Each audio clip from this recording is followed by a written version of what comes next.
This is the screencast for section 6.4, example 5, using carbon-14 dating. Scientists who use carbon-14 dating use 5,700 years for its half-life. Find the age of a sample in which 10% of the radioactive nuclei originally present have decayed. All right, so I have a basic exponential decay function whose base is going to be 0.5 because we're using half-life. Now, I'm going to use base 0.5. Your book, or if you choose, you might use base e to the natural log of 0.5t. Remember, e to the log base e of 0.5 simplifies to be 0.5. So either one would be acceptable. So let's start creating our actual equation, though. We just got the base. Remember, t has to be over 5,700 because this half-life doesn't happen every 1 year. It happens every 5,700 years. So my exponent is t over 5,700.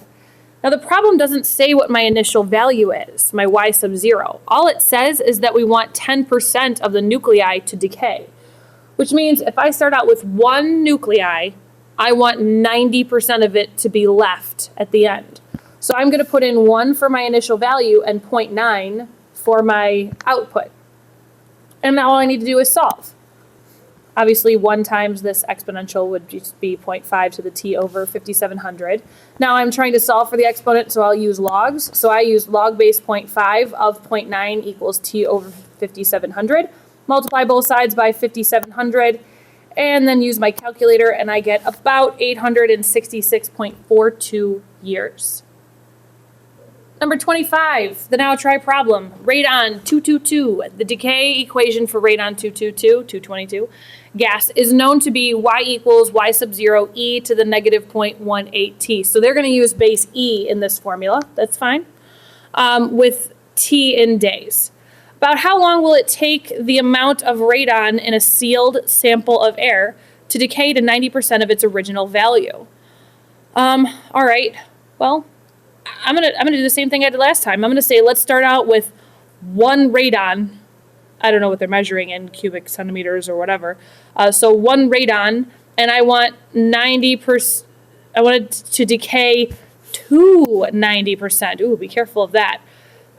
So I'm going to set it equal to 90% again. Phrased differently than the original problem. The original problem wanted 10% to decay, leaving 90%. This one says decay to 90%. So you're actually asking for the same scenario, just with a different substance.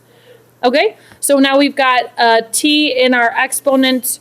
So I have to simplify a little bit and then use logs to solve for t in my exponent.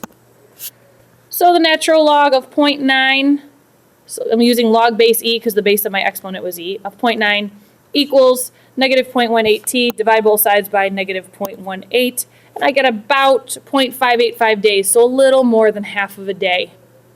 A little factoid you might not know about me. My house has a radon, I guess you could call it a filter on it.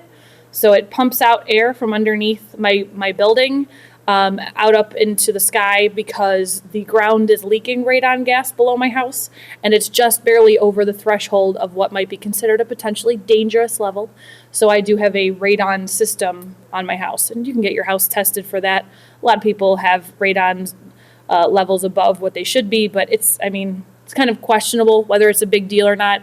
The system was already there when I bought my house, so I said, okay, sounds good.